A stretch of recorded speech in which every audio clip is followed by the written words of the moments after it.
الكتكوتة الصغيرة البي واي دي السيجل اللي بتمشيك 405 في الشحنة الواحدة. أرخص عربية كهرباء موجودة دلوقتي في السوق المصري هي العربية البي واي دي السيجل. عايز أقول لكم إن العربية دي فيها كاميرات أكتر من 360 وفيها رادارات. بصوا بصوا، هنا في كاميرا وهنا في كاميرا وهنا ده مدخل الشحن بتاعها. وهي عربية يعتبر شبه البيكانتو، يمكن في حجم البيكانتو، وهي مساحة واحدة بس عشان تجيب لك الإزاز ده كله. بصوا الكاميرات، يعني هنا المنطقة دي كلها فيه ادي كاميرا، ادي اتنين، ادي تلات كاميرات في الجزء ده، وفيها سنسور بارك امامي وخلفي، وفيها بصمة. اللون الاسود ده جامد جدا. فالعربية دي بتنزل بفئتين، اول فئة بتمشيك 300 وشوية كيلو، واعلى فئة بتمشيك 405. ازاي بقى تعرف الاختلاف ما بينهم؟ ازاي؟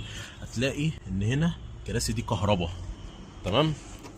واوريك برضو حاجة تانية، شكل الفتيس بيبقى ورا الطارة هنا، لكن في اول فئة هتلاقي الفتيس موجود هنا. طبعا الكراسي بتاعتها جلد ازرق كده وحلو وجميل، والشاشة دي بتلف تبقى بالطول. بس العربية دي ما فيهاش فتحة سقف.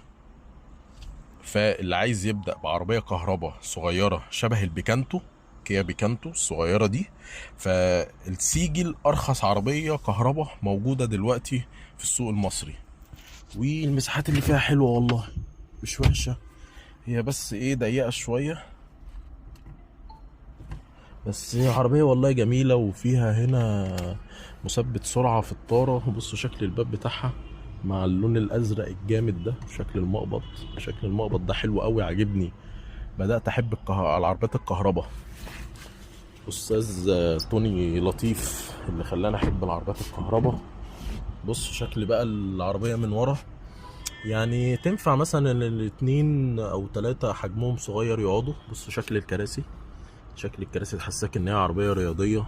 طبعا فيها ايرباجات في كل حتة. فالعربية السيجل دي انا حبيتها جدا جدا جدا جدا جدا كمان. تعالوا اوريكم كده. بصوا بقى السبويلر ده، بصوا السبويلر اللي في الشنطة. طبعا في هنا كاميرا خلفية برضو. اه الشنطة بتاعتها مش كهرباء، الشنطة بتاعتها عادية